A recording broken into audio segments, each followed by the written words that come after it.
I'll speak on the topic recognizing the role of tribal communities in Indian independence.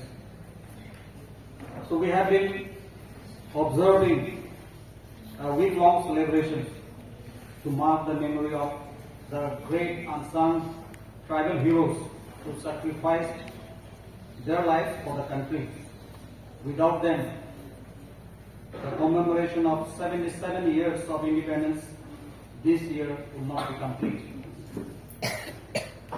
The government has declared 15 November as Janjatiya Gaurav Divas, which is Tribals' Pride Day, to honor the contribution of the tribal community to the nation. It also happens to be the birth anniversary of the great tribal leader, Birsa Munda, whose role in the freedom struggle changed the course of modern Indian history. He mobilized the tribal community against the British, forcing them to introduce laws protecting the land rights of tribals.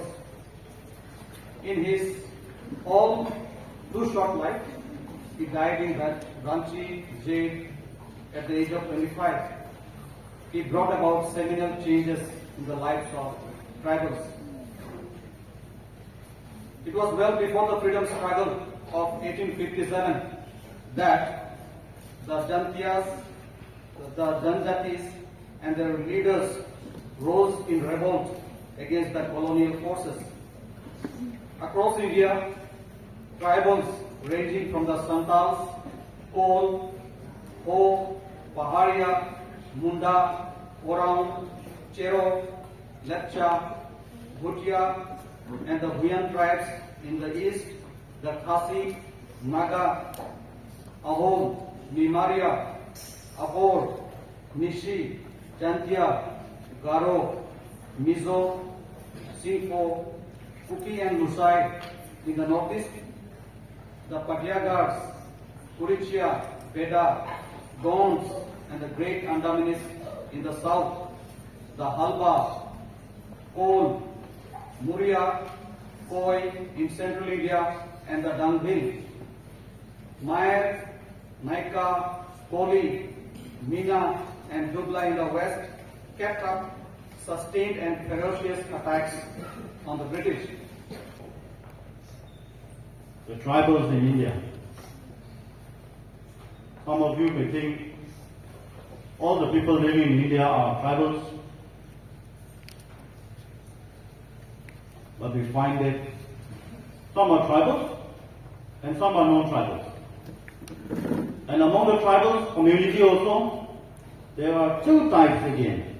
That is, one is frontier tribes and the other is non-frontier tribes. So there is difference among all the Indians. Some are tribals and some are non-tribals. Again, among the tribals it is subdivided again. There is one is frontier and the other is non-frontier tribe. And luckily we belong to frontier tribe. According to 2001 census, the tribal population in India comprised of 8.14%. That is 85 million people of India's total population. These communities were squeezed by migration from the north and from the south. This created what is called the tribal belt across central India, which ranges from Gujarat and Maharashtra in the west, all the way across Arunachal Pradesh in the far northeast. So you find most of the tribals living in those places in India. Now when we come to the population of various tribal community in different places, the tribal population in the state of Gujarat is 15.